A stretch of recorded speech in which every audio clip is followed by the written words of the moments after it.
All right, man, peace.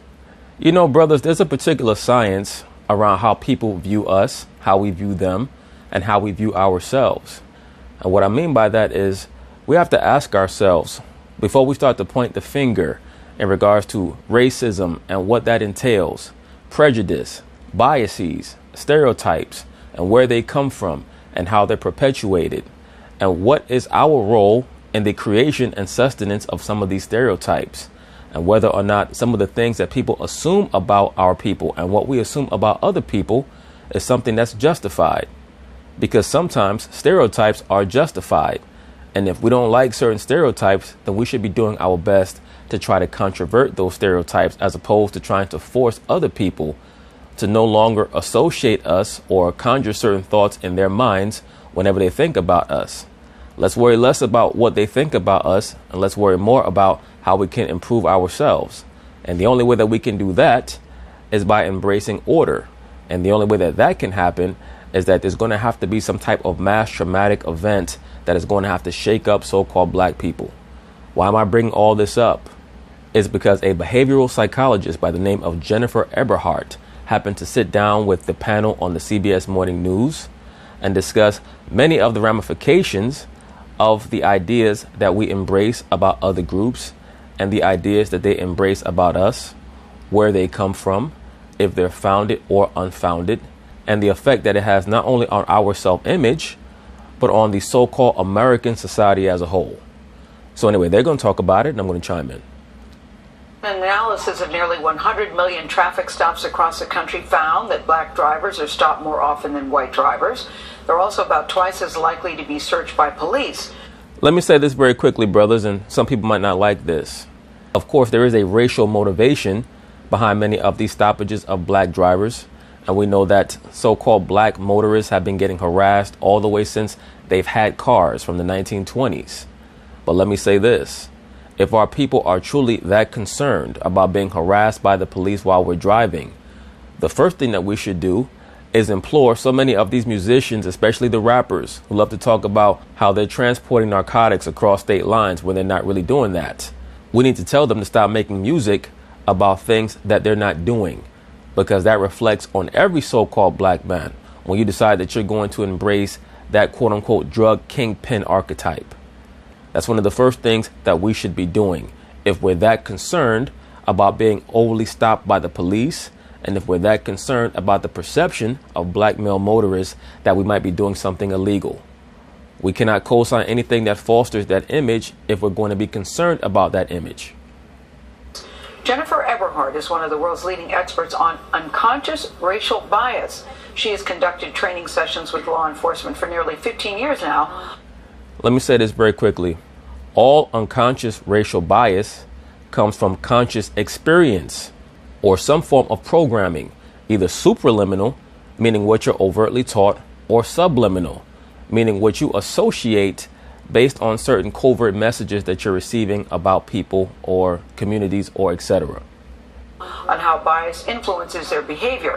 Her new book is called Bias, Uncovering the Hidden Prejudice That Shapes What We See, Think, and Do. I've said this many times on this channel. There's racism and there's racialism. Racism is what people blatantly do. Racialism is what truly drives this society and is what's truly driving the so-called black male and black female, but particularly the black male, out of his mind. Because what is associated or correlated or connected to racialism is plausible deniability. Meaning what? As a so-called black man, you can take your resume to a job and you're dressed to the nines, you have your tie on, your button-down shirt, your blazer, and your credentials on your resume, your education is matching up favorably or comparing favorably to all the other applicants, but you're still not getting the job. Why is that? Is it because your name is Malik Jenkins? Is it because you happen to be dark-skinned? Is it because you happen to have a so-called Afrocentric hairstyle? If you don't get the job, those are the thoughts that are in the so-called black man's mind. And if you're going to be concerned about whether or not the Caucasian accepts you, then you're going to have to go through a certain amount of steps to make sure that you make yourself as palatable for him or her as possible. Now, I've always told you, brothers, that I don't think that the black man should be in corporate America. I think that we should be striving to have our own and create our own businesses and our own methods to monetize what we can do well.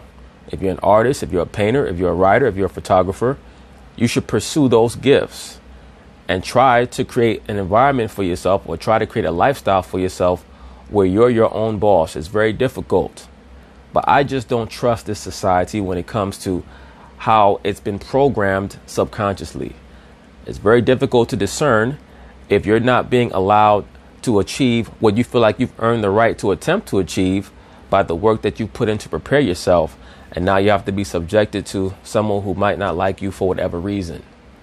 That's just not a position that I think that the so-called black man should be putting himself in. If you can escape that paradigm, I think that you should. But just getting back to the point, when we're dealing with biases and stereotypes, a lot of it is subconscious. In it, she explains how all of us are vulnerable to racial bias. Jennifer Eberhardt I agree with that. joins us at the table to discuss. Jennifer, you said we all have it, we all do it, and we're afraid to admit it because we don't want people to think we are racist. Well, one of the main reasons why people are so scared to admit that they do have certain thoughts about groups of people or races or cultures is because in this Babylonian society, everyone is taught to tolerate and coexist one another, especially after they've been told that they should divest themselves of their ancestral culture because the American culture is better. So it's pretty much like a vestige of a demon that's within you that you're told to fight against. Why should you think this about this person? You know, you should not think that about them. You should be trying to come together with them. You should be trying to hold their hands. And for the most part, the main things that bridge the gap between different races and different cultures is striving for money or acclaim or some form of party or celebration, or etc. That's normally when people come together. It's through sport or some fake holiday or some other type of frivolity. Yes, that's right. I think typically when people think about bias, they're thinking about burning crosses and people filled with hate. I agree. Overt racism. But you don't have to be a bigot to have bias.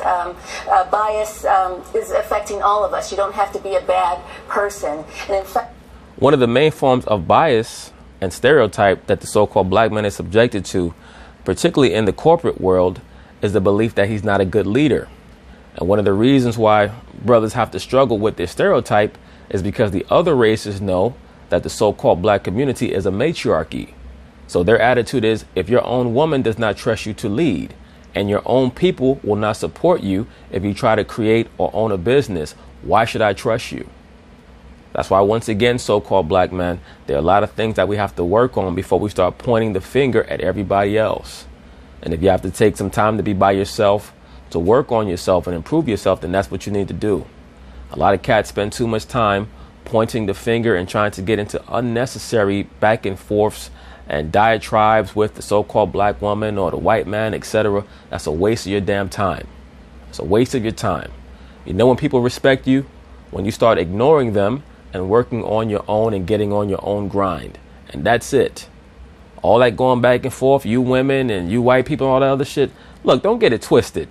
There's a certain component where that is certainly valid, but it's a far smaller percentage than the so-called black man is taught by certain factions to make it out to be, especially the super liberal faction who teaches the so-called black man to blame everybody else for his problems. Why do they do that? Because they want you to be the foot soldier in their bullshit war against many of the conventional mores of society. They want you to be at the vanguard of trying to turn this society into a big pansexual orgy. And a lot of you brothers out there falling for that bullshit, man. And in fact, bias is not so much a stable trait, but it's something that can be triggered by the situations we find ourselves in. Mm-hmm. And some situations make us more vulnerable to bias and acting on that bias than others. I agree. Some people have been through very traumatic situations in their life. There are females out here who've been sexually assaulted, who've been raped. And every time a man is standing behind them, they go through PTSD. They have a post-traumatic stress disorder episode where they just freak out. It happens. You have men who've been in war, and if they hear a siren or a loud noise, they have a PTSD episode where they think that there's a grenade getting thrown at them. So people do have to be sensitive to others who have been through these traumatic events. You tell a great story about your young son who is a little boy of color. Yes. That even he had racial violence at a young age on a plane. Right, that's true. He was 5 years old, and we were on the plane together, and he's looking around. He's all wide-eyed, he's excited about being on the plane with mommy, and then he sees this guy, and he says, "Hey, that guy looks like Daddy." Yeah. And I look at the guy, and he doesn't look anything at all like Daddy. I mean, like nothing. But then what he says... So what do you say that for then? Maybe that means that you've had him around too many men. Maybe that's what that means. And I'm not saying that she's dating a whole bunch of men or bringing them around her child. I don't know what her relationship situation is. But for a 5-year-old child to say that a man looks like his father and he looks nothing like him, I have a hard time believing that he's not been around various men in whatever way, shape, or form. Maybe he has a lot of male teachers at his school that make him think that everyone is reminiscent of his father. I don't know. I just find it very strange that a child would come to that conclusion. Says next was so surprising. Yeah. It turns out he was the only black guy on the plane, and so I thought I was going to have a conversation with him about how not all black people look alike. Because he was worried that the black guy was going to rob the plane. He was worried that the black guy was going to rob the plane. Right. Now, brothers, do you see what happened there? It's very clear that this guest did not want to divulge to the viewing audience that her son thought that this black guy that came on the plane was going to rob the plane. But Gayle King put it out there on the airwaves because it's very obvious that the author behind the scenes told Gayle King this story, maybe in confidence or what have you. And Gayle King thought that it would be a teaching moment to be exposed on air. Now look at John Dickerson's face. John Dickerson's face is like, "Okay, black woman, explain that one. Because if I would have said that, I'd be in big trouble. I'd get fired. I would lose my job in this motherfucker. So explain that shit." Once again, that's why I say for a child to be coming to those type of conclusions about someone just because of their race, it's kind of obvious to me that either they're watching the wrong TV shows or they've been subjected to the wrong environment around them. Right. And so I just, I looked at him and I said, "Well, why would you think that?" And he said to me, "I don't know why I was thinking that. I don't know why I said that." Did your child really say that at 5 years old? I have a hard time believing that. Normally, children know why they say what they say because children can reflect back to a TV show that they watched or a situation that they went through. Children who grow up in bad neighborhoods, they're going to associate a certain type of person with a certain type of action, or even good neighborhoods, whatever it may be. You might even notice that sometimes toddlers or babies, they might have a natural reaction or natural attraction to a certain skin tone. Some babies that have lighter skin, who might be so-called light-skinned blacks, and their family is populated by mostly so-called light-skinned blacks. If there's a relative that's very dark-skinned or relatives that are very dark-skinned, the baby might become uncomfortable. There's just a certain type of genetic encoding where sometimes people are more likely to gravitate towards those that look more like them than not look like them. And maybe it's something that they have to be taught out of. Maybe it's something that they have to accrue enough life experience to understand that those infantile or those juvenile biases are not substantive. You realize you have work to do, yeah. Oh, definitely. In your own house, yeah. So, Jennifer, he gives some... Gayle kind of played this chick. Because how are you a psychologist and your own child has psychological issues? Give people some other examples of how implicit bias creeps into their lives. As you say, even if people think, well, I'm not racist, I'm not bigoted. Right. Yeah, Jennifer, can you help me out? Because, I live next door to this black guy. And I asked him if he wanted to join our YMCA basketball team. And the guy got upset. And I'm like, why would you get upset by that? It's not like I'm coming at you to join our team because you're a 6'7" Negro. It is just you look like you play ball. Right. I mean, it can creep into our biases in our own neighborhoods and how we view people who are seen as outsiders in that neighborhood, just based on their race. Maybe people are thinking that, okay, this person is suspicious, right? So that's an example. Or in our workplace, bias can creep in how we evaluate others. And Absolutely. But once again, brothers, my main point in covering this topic is for cats who are concerned with how they're perceived by others to make sure that you're consistent in your behavior and what you allow in your life. You know, we can't always complain about how there are certain stereotypes about black men, but then we co-sign dudes who promote the quote-unquote gangster lifestyle, or selling drugs, or acting like they're Tony Montana, or they shooting up the club and all this other shit. We have to make sure that we separate ourselves from that type of overt promotion of that black male archetype. We have to separate ourselves from that if you're someone who's that concerned about so-called equality and how the Caucasian views you. And how we give promotions and how we hire. Bias can creep in the educational context with teachers and evaluating students and deciding on who needs to be disciplined and how severely. You gave an example of race playing a role in muggings among Asian women in particular. Yeah. And when they were trying to identify who the muggers were, they couldn't decipher between multiple African American men. There's so many jokes that you can go to on that one. Oh man, there's so many jokes about that. I mean, shit, if you combine the notion that all niggas look alike with the fact that Chinese people can't see, I mean, damn. The police probably mad at the motherfucker. Miss Lee, can you please make a decision? Him. And him. And him. All three niggas robbed me. All three. They all robbed me. The surveillance camera shows only one man robbing you, Miss Lee. Can you please make a decision? All three.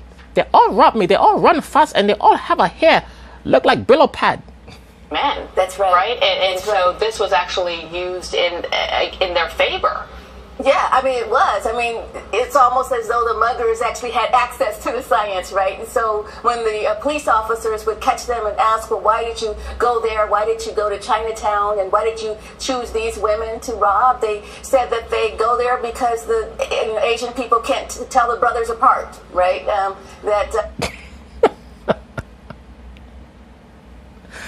Oh boy, this is too much.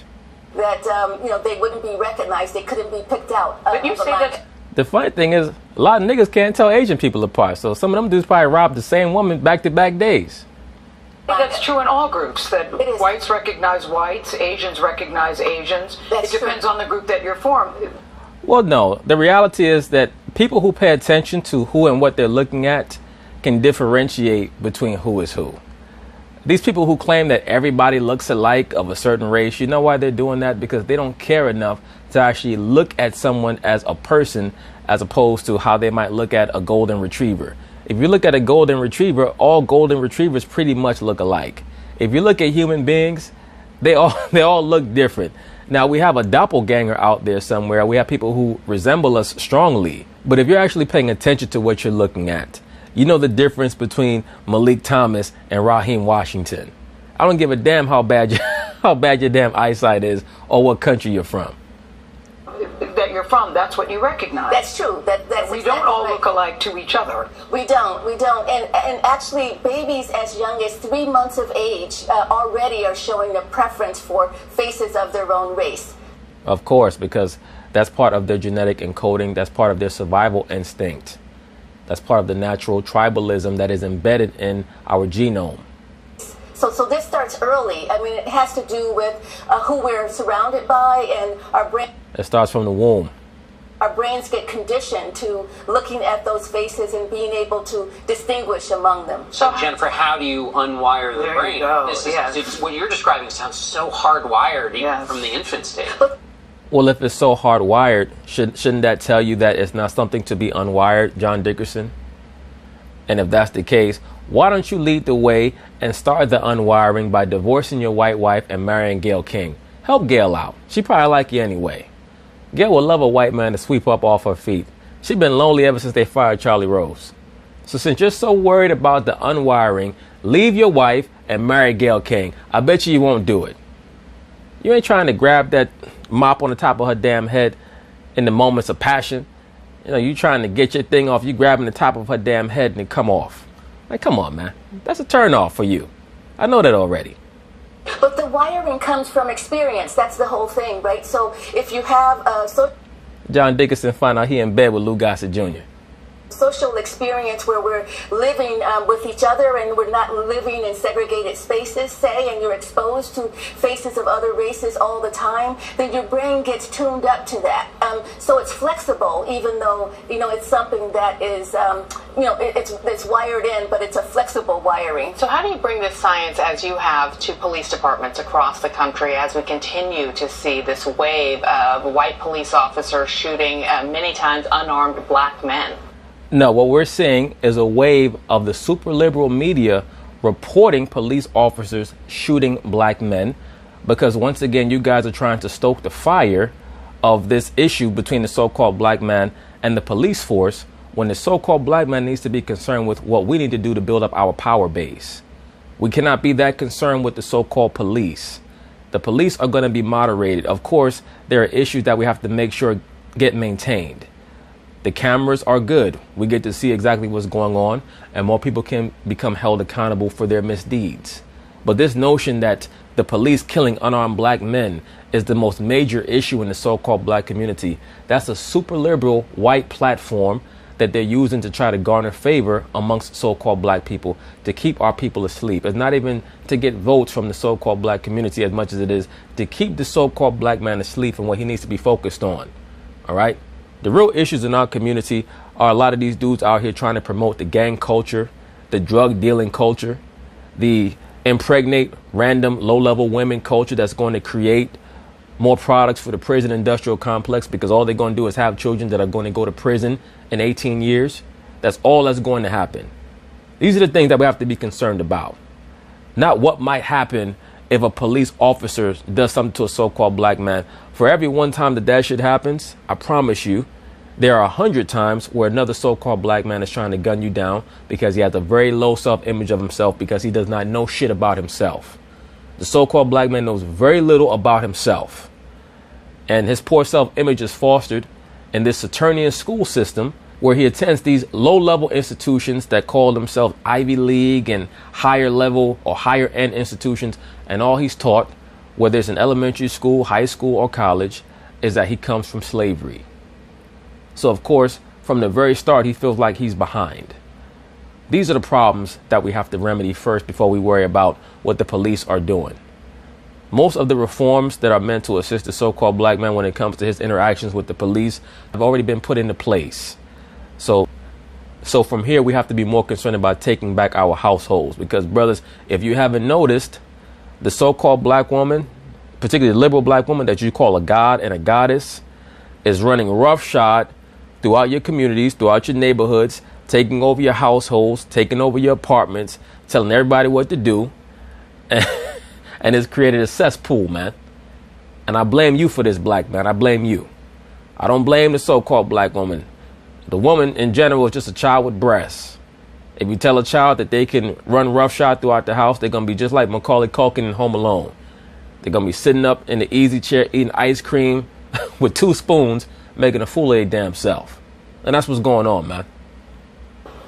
Right. So I've worked with a number of different police departments. I haven't worked with them around use of force, but what I've done is gone in as a subject matter expert to analyze data on stops and searches. And so that's where my focus has been. And I'm in Oakland, California right now, working with the department there on their reform efforts and trying.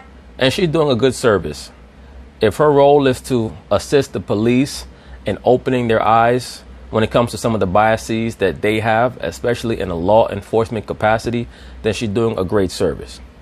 Trying to figure out a way to decrease the number of stops of African Americans in particular who ultimately are not committing a crime, and we've been figuring out together how to do that. And you point out that 99% of the police stops do not result in deadly force, right? Which I thought was a very important point to make. Right. Well, it's a point that you guys never make on TV, because once again, you're trying to push and promote. I've said this all the time. I've said this for a very long time now. It's like when you're in elementary school and one of these kids walks up to you and says, ooh, somebody said they want to fight you at 3 o'clock. And then they go up to the other kid and they say, ooh, so-and-so want to fight you at 3 o'clock. And y'all end up fighting. And y'all both have had a battery put in your back and don't understand what the hell is going on. And once again, don't get it twisted. The police have had a history of very extensive racism. That's known. You have people who have racist feelings who purposefully join the police so that they can kill so-called black men. There's no doubt about that. But embracing a culture of criminality is not going to help our people, because the criminal aspect in our communities is hurting us way more than the police are hurting us. Way more. And of course, the so-called black man can come back and say that the reason why there's so much drug dealing and frustration and things of that nature is because we cannot get jobs in corporate America. A lot of that is true. But right now, brothers, in 2019, there's so many ways to make money and get money. There's so many ways to make and get money.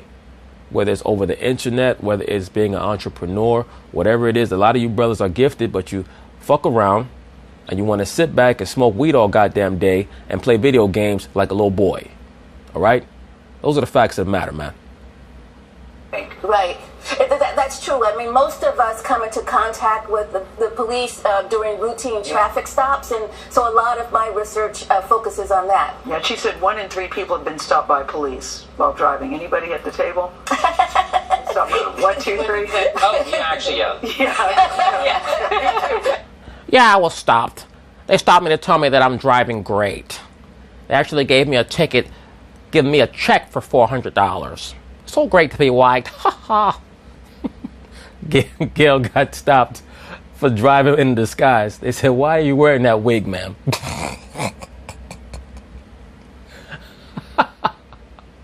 Yo, Gail got a Darth Vader wig on. I think it's 350. Thank you. Great to have you. Think about it. Yes, I'm in. Well, we should say that bias is on sale tomorrow. She said, bias is on sale tomorrow. And I've been on sale for a while. That's how I got this job. Anyway, Jennifer Eberhard's doing a very good job. She's doing a very good deed. If she can open up the police and their understanding to some of the biases and stereotypes that they may have been imbued with from a child. And, you know, she might be able to stop certain situations or tragedies from occurring. So good for her. Once again, brothers, when it comes to the so-called black man and some of these stereotypes that cats always complain about, there's not much that we can do about it other than try to make sure that we empower ourselves so that we're not as worried about what other people think as this society makes it out to be. This society teaches us that we should be so concerned about what other people feel about us. To hell with them. At the end of the day, a lot of you guys are very talented, very gifted, and you waste your fucking time arguing with factions that you should not be arguing with. So peace.